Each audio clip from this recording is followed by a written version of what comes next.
Welcome to the Hey Soul Sista podcast, where Mel Histon will guide you through life's big questions and bring you one step closer to doing this crazy journey as best you can.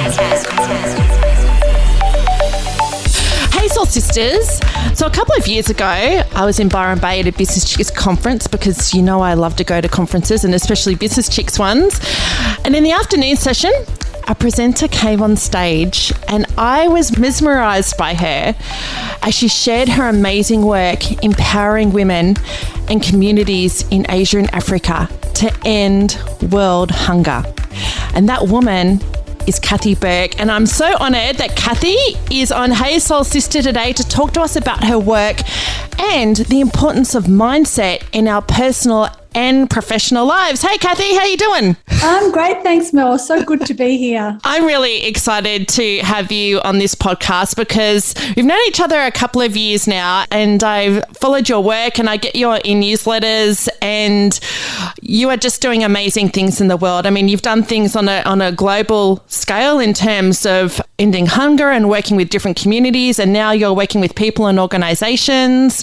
I love that. It's all about uplifting and helping people to be better at what they do and leaders to be better at their work. Yeah, that's pretty much it. Yes. So you were the CEO of the Hunger Project Australia for 20 years and then became the Global Vice President working to end hunger across South Asia and Africa. That is one massive, big, hairy, audacious goal to end hunger. How did you get into that? How did you first join or become part of the Hunger Project? Well, it's so weird because I actually got first involved in thinking about stuff more than just my hair and what nightclub I was going to go to through my boyfriend at the time, who was like 10 years older than me, and he started to think, I need to start giving back. What am I going to do? And I thought, what? And he started turning up to these peace group meetings this is in the late 80s and mid to late 80s. And I only turned up, Mel, because I thought those hippies are going to get their talons into my boyfriend because he was actually super handsome. But I went to this meeting and I was there to scope out I was incredibly insecure. I love your honesty. Scope out those, I just scope out the competition. And I was listening to this woman talk about, at the time, sort of peace and disarmament and stuff. And I was just like, fuck. And I just tuned into everything that she said. And I ended up working for her as a volunteer to run her election campaign. At the time, she was an independent senator. I had ditched the boyfriend at this point. And then I went on her staff and helped set up the Greens Party in WA because I'm originally a Perth girl. And she told me about the Hunger Project. And at the time, I was like, oh, my God, ending hunger, it's not possible. It was just overwhelming. And so I was just like, oh, no, that's just too hard. And then when I had my first child, it just became into sharp focus for me, as it does for many people who have babies or have young kids that they love, whether they're theirs or not. And I just holding my own daughter in my arms, and I just thought, I can't believe that others lose their kids through such totally preventable things like not enough food, dying of diarrhea and all of these things. And so I just got back in contact with the Hunger Project then and then started volunteering with them, which I did for probably about 5 years, and then I eventually went on staff. That's the very long potted history, Mel, of how I got there. No, but I love hearing that history and I love that you started out as a volunteer because I suppose, I ran the charity Got You Back Sister and we're not global. We're locally based, but, our volunteers are so important and we love when people become passionate about what we do and become a really important part of our community. And I hear that and I go, that's wonderful that was you. And then you ended up joining the staff and you ended up running it. I love that. And I think as well, it's, I suppose, for people that are passionate about a cause and who are volunteering, that there is opportunities, and I guess that shows that. Thank you for sharing that long story. No, I think look, everyone has their way to make their contribution, and for some it is through, as a job, and for others it's through volunteering. And even if you have a job doing something that's in a difference-making area, you can then still volunteer in a completely other area. So I just think we all find different ways to make our contribution, and I don't think there's any right way, to be honest. Yeah, absolutely. And it's funny, I say to people that since doing non-profit work or charity work or whatever you want to call it, I go, nothing fills my soul more than the work I'm doing now compared to any other work I've done in my life. Like, it really does fill your soul. Want to fill your soul with more?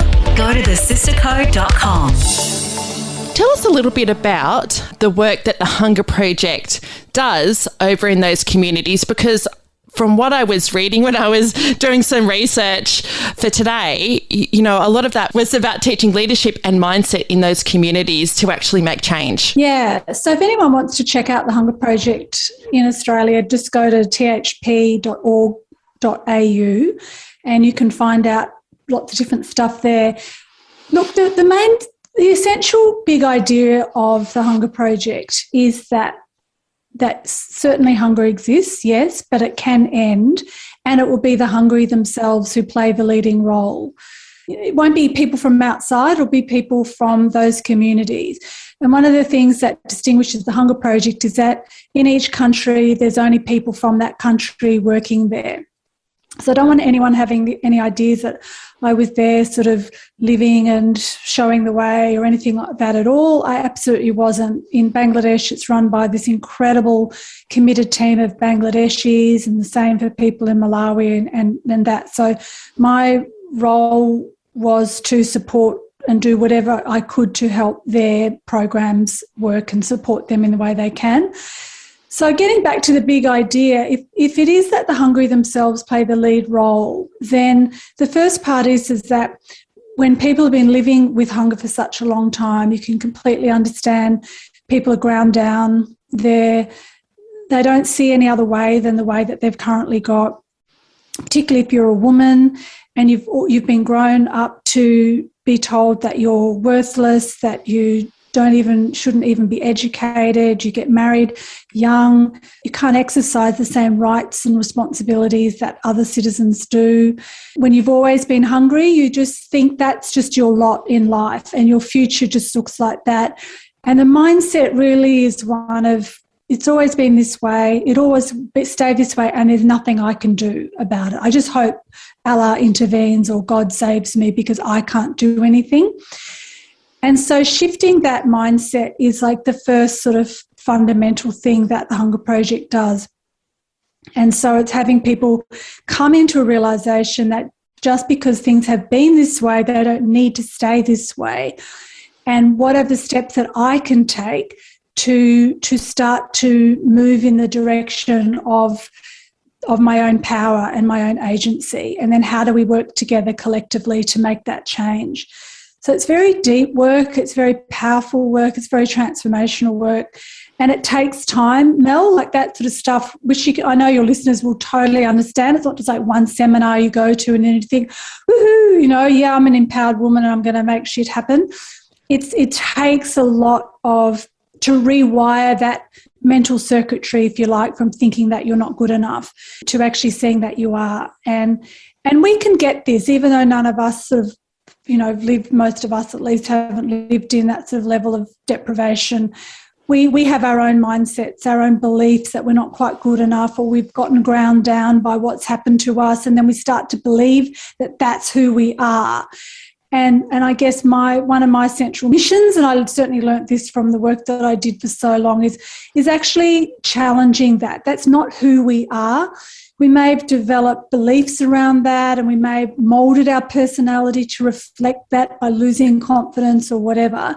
But actually at our core, that's not who we are. And the gatekeeper to changing those beliefs is our mindset. So in layman's terms, what is mindset? Because I suppose in this, I hear it more and more, and usually in quotes on social media and that sort of thing, people talking about, oh, they've got an abundance mindset, they've got a poverty mindset, they've got this, you know, but at the end of the day, what is our mindset? Our mindset is a belief that we have about ourselves, about a situation we're in, or about someone else.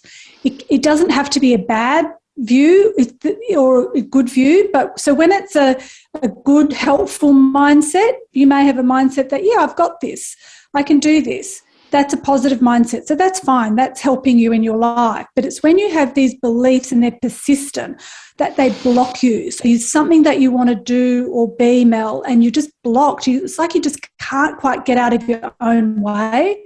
You're second guessing yourself. And it's the same kind of thing you're saying to yourself quite often, like, I'm not good enough, or I'm just not confident enough. To me, that's a mindset. It's like a persistent belief that gets in our way, that we believe is true. We've got evidence for it. And an analogy I use, it's like we put on a pair of glasses. I put on a pair of glasses, and they may be a pair of red glasses. And over time, I forget I'm wearing these glasses, Mel, so everything looks red. But it's when I take it off, I get to see, oh, okay, well, maybe that was just the lens that I was seeing the world in. And mindsets are like that. We're just wearing constant pairs of glasses, and we forget actually that it's not actually how the world is. It's just how I'm seeing the world. That is such a great analogy, because, and I think it's something that we can all relate to, like, because we've all done that. We've all put on the tinted glasses, and then you take them off, you're like, oh, wow, I didn't realise I've been looking green. But actually, it's not. I mean, great. That's a great metaphor, great analogy. So in saying that, mindset really is super important because it shapes how we see the world every day. So how are our mindsets formed? Because I could say, when I look around at people who are in my life, without having them have done quizzes or, any testing or anything like that, I could see that people have all different ways in which they view the world. And where does that come from? Yeah, and also mindsets they're not like I only see the world like this all the time. So I can have like a really positive, expansive mindset when I think about something, and then I can have a really kind of limiting one when I think about something else. So we don't just have like one like mindset. I'm like limited and fixed, or the other. Like they move in and out.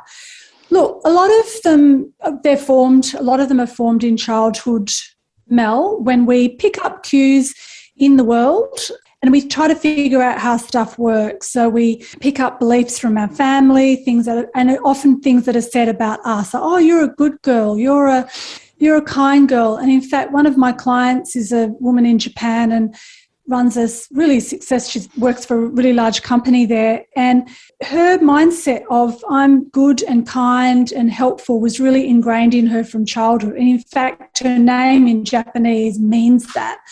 So when it came to being able to have a tough conversation with some of her people on her team, she really struggled because having that difficult conversation was so counter to the belief she had about herself that had been built into her from childhood, that you're kind and considerate and really helpful.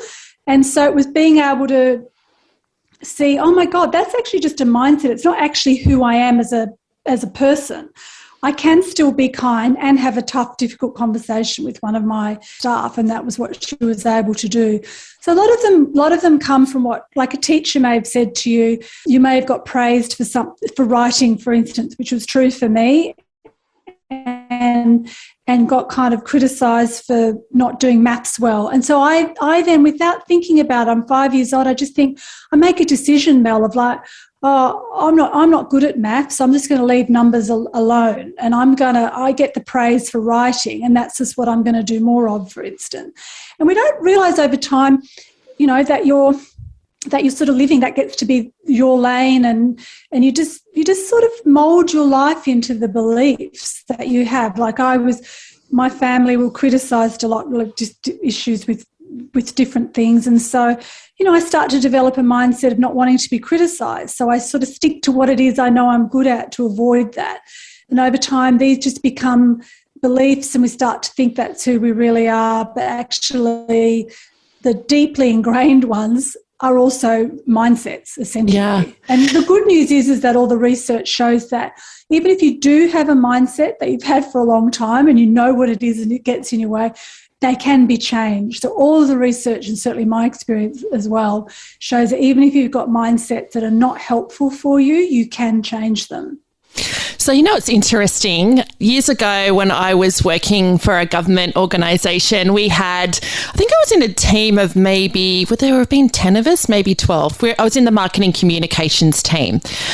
And we had like a team retreat day, and we had a facilitator come, and she did Myers-Briggs with the whole team.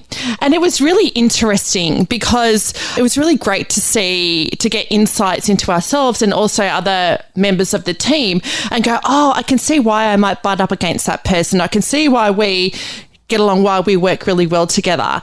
And it's funny, my Myers-Briggs type was an ENFP. And when I did the little analysis on that, it was like, you're a really great worker bee, you're a really great team player, but you're not a leader or a manager. And so I'm going to be honest, that has stuck with me. Like that was some, say 18 years ago, and that has stuck with me ever since. And it's something that I've really struggled with. And so I went to Nepal back in 2014, felt compelled to do something. Before I started the Got Your Back Sister charity, I started a community called the Sister Code and holding fundraisers and did this Got Your Back Sister Day because I wanted to do something positive. I didn't know what that was like because I'd seen all this suffering over in Nepal of women experiencing abuse and a lot of sexual abuse. And anyway, I was really stuck around that. I had lots of people saying they wanted to be involved, but I felt like a complete fraud. And I went to Sydney and spent half a day with a woman who was doing some like coaching. And she said to me, well, you're a leader. And I was like, no, I'm not. I'm like, and she goes, yes, you are. You're leading this.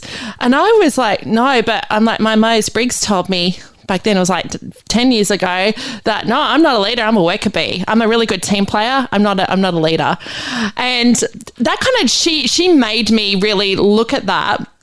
But it's interesting that has stuck with me all those years, and I can get real imposter syndrome around that. I'm being incredibly vulnerable in sharing that right now, but it's true, and it's something that I have had to go on this whole journey on, and actually trying to develop myself in terms of leadership and that mindset around leadership, which is why I love you. And the work that you do. And I love seeing you speak. I saw you speak again at the Business Chicks retreat back in May, and I got so much from that. Want to fill your soul with more? Go to thesistercode.com. Do you find in your work now, because you actually are coaching and working with people and organisations around mindset, does anybody else come up against that, like me, that whole belief around who they are as a leader? Yeah, absolutely. And thanks for sharing that, Mel. And I think it's such a good example too of how we can read one thing and we hear one thing about ourselves, and we then kind of meld our life to mean it.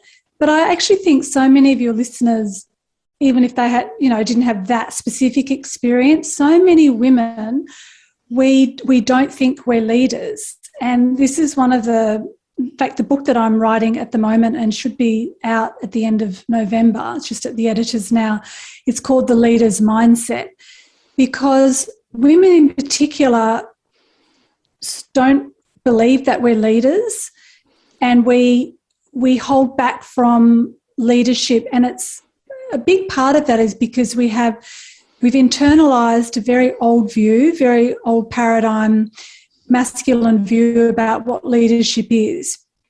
And we've seen leadership as like, you're older, male, charismatic, decisive, alpha in some way. And we look at that and we just think, that we don't see ourselves in that. And so we don't think that we are. And in fact, speaking about Business Chicks, we used to run these leadership immersion programs to countries where women would go to villages and learn about leadership. And to apply for it, one of the questions was, what kind of leader are you? And there must have been over the years probably, 300 women who applied for these programs. And I would say, Mel, a good at least 95% of women would say, I'm not really comfortable with this question. I don't really see myself as a leader. Just all of this sort of stuff. And by any stretch of the imagination, they were all leaders. And it's because we have this old definition, and I think it's really important for us to claim our inherent leadership, and that we are leaders if we're making an impact, and leaders don't look a certain way, and all of us have the ability. It's just not a person, and it's not a personality trait, as you were duped into by that kind of Myers-Briggs test. And one of my big passions is us reclaiming our ability to make an impact and to lead in a way that we can. I mean, we're facing huge challenges in the world. We're facing our next mass extinction. We need so many, and we all have this, so many of us have this ache, this sort of ache in our own heart, this yearning to be more and to contribute more and to express ourself. And that takes leadership, and that's the sort of leadership that I'm interested in unlocking, and that's the sort of and so that's why when you're an imposter, feel like an imposter syndrome, it's like you're not. Like, I get that you feel that way, but maybe an imposter to that really old version of leadership, which is like, but actually you're to fully embrace your quirky, bold, passionate, heart-centered, outrageous, amazing sense of you as a leader, Mel, fully unleashed, fully unfettered in Newcastle and in the world. That's the sort of leadership that, like, for you to own that's not being an imposter at all. That's like fully owning your Melness of leadership. I actually just got a moment of complete excitement then going, I'm going to own my Melness of leadership. I love that. I love it. You're right, because it's so true. It's like, because there's all these paradigms that we have about what that should look like, what leadership should look like. I'm totally going to own that. My Melness of leadership. Now, you've put out a white paper around leadership and mindset, which I haven't gotten all the way through, but I've been reading, and you talk about different types of mindsets, fixed and growth mindsets, and limited and expansive mindsets. Do you mind just sharing a little bit about that? Because I found that really interesting, and I kind of was doing a bit of a self-analysis around that as to, okay, where I need to improve on, where I think I'm going okay. And then I'll share a bit about how I did your quiz online, and I'm interested in what you think of my results. I haven't seen the results yet, so yeah, you'll have to share them. I'll have to have, haven't gone onto the app to have a look. The big research around mindsets was pioneered by a Stanford professor called Carol Dweck, probably 35 years ago, and she researched mindsets in schools and kids. And she was the one who came up with the terms fixed and growth mindsets. So a fixed mindset, there's many different ways it can play out, but it's when you believe you can't change, you've kind of picked your lane and you have to stay in there. And really it's about, you've got a certain amount of skills and they're your skills, and you can't really develop skills anywhere else. So going back to my example of just not very good at maths, but I'm really good at writing, it would mean that, I can never change I'll just never do anything that's maths related.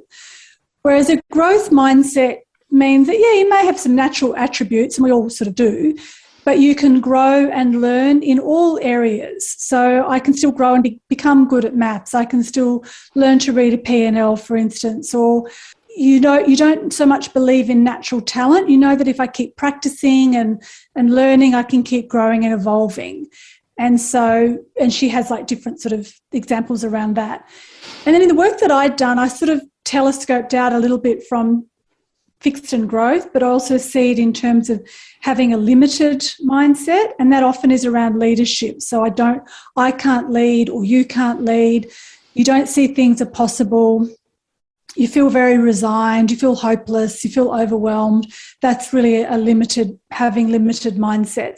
And then the expansive is the opposite of that, where you see that something may be possible, that change is possible, that I can lead, that maybe others can lead also.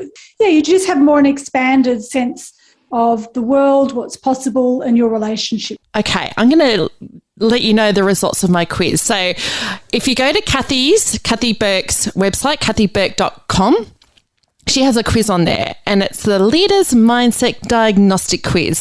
So I jumped online and did that this morning. It didn't take too long. It was great. And so I'll tell you where I scored. So there are 4 areas. There's leadership, growth mindset, confidence, and team. So on the leadership, I scored 75%. On the growth mindset, I scored 50%. A bit of work to do there. Okay, this is interesting. This really shocked me. The confidence, Kath, I got 100%, which I'm like going, that's weird, because I've just shared with you, like, I get imposter syndrome around the whole leadership thing, which is weird. Anyways, and team, I scored 43. So I'm guessing there's some work for me to do there. Yeah, the team is often one that's a low one, but with your confidence, Mel, I mean, knowing you, I'm not surprised at 100%. And I actually hope that, I think as women, we often think we have a view of ourselves as not very confident. And so many women say to me, I just want to improve my confidence. If I had more confidence. But sometimes I think we think that about ourselves, but when you actually drill into it, we're getting awesome shit done and actually doing things. So sometimes our narrative about, I'm just not very confident, is counteracted by the results and how people show up. And I'm sure none of your listeners would be surprised at 100% confidence there. And also leadership and growth mindset too. But what was your takeaway from it, Mel? Like, where did you feel that sort of resonated, or what surprised you about what you learned from that? I was surprised by the confidence. The leadership, I was pleasantly surprised, I'm going to be honest, because I have that old belief in my head. And it's funny, like many of us as women, I know that I can go, oh, what do other people think of me as a leader? You know what I mean? Worrying about what other people think. And that's something I've been working on, is to go, actually, I need to, like, you want people to respect you, but you don't want to be a slave to what other people think. And with the growth mindset, I thought I might have been a little bit higher on that. So I kind of went back and I was reading your white paper and looking at, the fixed and limited mindsets. And I was like, okay, well, maybe I do get a bit, okay, this is how we've always done it. But then I also go, there are times when we come up against a wall. Like if we come up against a roadblock, I'm like, I know I'm very good at very quickly going and analysing that and going, right, this is the way we need to go. Like, and changing direction very quickly. So I go, oh, I know I can do that. So I don't fall in a heap and cry, get in the fetal position in the corner of the room. I'm like, no, right, okay, we need to look for some solutions, come up with some. So I know that I'm good at that. I can very quickly come up with different alternatives, do a quick analysis and then go, right, this is the right way forward. I'll have a look at how you answered the questions and I'll send you an email with it. Just for listeners who are reading, I'm not actually sure that it's actually on the website. So what to do is, I think you got it through the newsletter. So yes. If people want to join the newsletter, please do so. It's free. It comes out once a week and you do go to cathyburke.com and that's just on the tab on the front page. Just click join the newsletter. And then it's through there. I have that information it's in the newsletter of how to do the leader's mindset thing in there. So, or just send me an email through the website. Yeah, and I highly recommend it. I mean, at the end of the day, we don't grow if we can't actually self-reflect and look at ourselves and go, okay, where can I do better?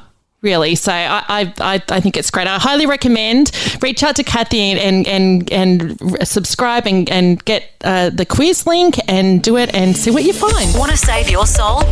Review us on Apple Podcast. Now, I was reading one of your articles and I just want to read this quote that was in one of the articles. You said, Stephen Covey wrote in The 7 Habits of Highly Effective People that being busy doing stuff is not effective if we're not sharpening the saw. Spending time labouring away, expending energy inefficiently is not smart. Take time to ensure our tools are in the best shape is. Mindsets is one of our biggest tools. Working on them is sharpening the saw. That is a very big lead into how can we sharpen the saw with our mindset? So one of the things with mindsets is that what's happening when we come up against difficulties is often stuff's happening in our environment. So you'll get a cross email from a client, your kid gets sick on the day, you've got a big something happen, COVID, all of these things. And so we spend so much energy trying to fix the external situation rather than working on how we're reacting to stuff, so being less reactive. So I have a process, and I think that's in the white paper, and it's a 4-step process, and it's firstly notice your mindset. So we don't notice it because we just think that's just how we are and how our situation is. So notice, what am I actually thinking about this situation? How am I reacting? Like, what's really going on here? And then you question it and you think, well, is it true that I'm worthless because, or I'm stupid, or I can't do anything because, and I've got different ways that people can question it. And then you choose a new mindset. You think, okay, well, I'm now going to show up as brave in this conversation, or I'm going to choose to actually take 10 minutes off to recharge, and then I'm going to come back with a fresh perspective, and then you take that action. So it's a constant process. It's not like a one-stop shop. It's just constantly bringing our attention to what am I thinking, and then your question is, what I'm thinking even true? And then how do I want to think about this, and then what action do I want to take? And it's just this circular thing that I use like all the time, Mel, because I get stopped, what am I doing? Is this right thing? But I've got a way of sort of cutting through it much quicker now. And I also have a lot of compassion for myself because, and this is the thing about mindsets, like we think it's got the word mind in it, it's all about our mind, but actually so much of it's about our own heart. It's about bringing compassion to our fears, to the stories we've told ourselves, to just what's really going on for us, because often our reaction isn't anything to do with the situation. It can trigger some older story of, like, one of mine is Cathy. I was a really bad asthmatic growing up, and I was never picked for the netball team. Never picked for the netball team. It's so weird. I know, but it's so weird how if I perceive that I'm not included in something or I'm not wanted in something, wow, it's just like 10-year-old asthmatic wheezy Cathy, she's just there and it's not even conscious. I notice that I'm immediately like, oh, I'm feeling a bit left out. Why am I not included? And then I think that's a mindset. So then I can see, that's fine. Like, little Cathy, you're okay. And then big Cathy can just think, yeah, okay, that's fine. I'm not included in this. That's perfectly appropriate. And I can go on to the next thing. So when you're really doing, like when I work with people, I run a program called Rising, Mel, and I'm just about to launch an online community for women, which I'll be sending you information about. Please send me information about that. I will, because so much of it's not just like, I'm going to like a machine work out my mindset. It's actually giving space to our frailties, our vulnerabilities, that actually we're human. It's fine that I feel like that, and that's just little 8-year-old Cathy, and just letting her feel loved and not abandoned, and then I can step into my current Cathy and make my decisions and my choices. It's like a very healing way to incorporate us as full leaders, means to be able to incorporate all of us, our frailties, our little feelings of being neglected, or all of that sort of stuff, and embracing it into us so that we can then choose to rise and lead in a way that works for us. But it's in a new paradigm. It's not about papering that over or hardening ourselves up to it. So, that's part of a mindset process, as well as being kind to yourself. That if you find yourself negative, trash talking yourself, it's like, oh, I'm noticing that. That's probably a mindset. What is that really how I want to talk to myself? What would be a loving way to talk to myself? And then choosing to practice that in that way. It's a constant thing though, Mel. There's no like silver bullet to it, but I find it's been a beautiful process of growth for me over the last 30-odd years. Yeah, well, definitely send me that information. And if anybody else is interested in learning more about Cathy's program, Rising, is that okay for them to send you fill out the form on your website as well to get further information? Yep, definitely. Yep, awesome. That'd be great. Let's get soulful on social media. Search the Sister Code Facebook page and follow us on Instagram. Can we transform someone else's mindset?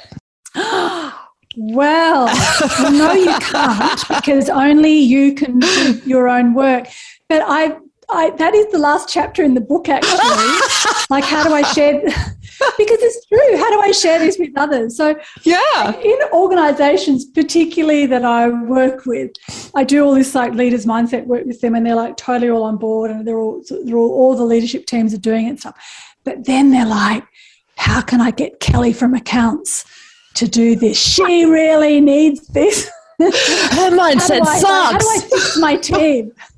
Yeah, how do I fix my team? Like, they're so, like, their mindset's so negative. You know, they really need this. And I totally get it, because I feel like we all do need it. But I've devoted the last chapter of the book and it starts off with a whole bunch of do's and don'ts. And one of them is don't do it to try and fix them. Because if that's what you're trying to do, then that's your mindset issue. Yeah. But if you're doing it because you just see that more is available to them, that that you just want them to grow into their potential, you see the leaders that they can be, then absolutely, yes. And I have a whole way of doing that, but it's so funny. I've just rewritten the edits for that chapter this morning. Yeah, you can. But as I said, there's do's and don'ts. But first do the work yourself before you try to start inflicting it on other people, because it will be inflicting. You'll be trying to fix them and judging them, or, oh, look at Ben. Ben in sales is, look, his mindset's just really fucked. And it's like, yeah, well, maybe it is, but your mindset needs the work first. It's like they say on the aeroplanes, fix your own mask. I love it. Fix your own mask first. Tell us again. So the name of the book is The Mindset Process. Well, I was calling it that, but it's actually called The Leader's Mindset. And I think it will be out certainly by beginning of December, but hopefully by the end of November. And so to find out more information about you and your work, and if people have any inquiries or would like to do your quiz or read your white paper, just go to cathyburke.com, and that's Cathy with a C. Burke, it's not Burke as in Burke Street, Melbourne. It's CathyBurke.com.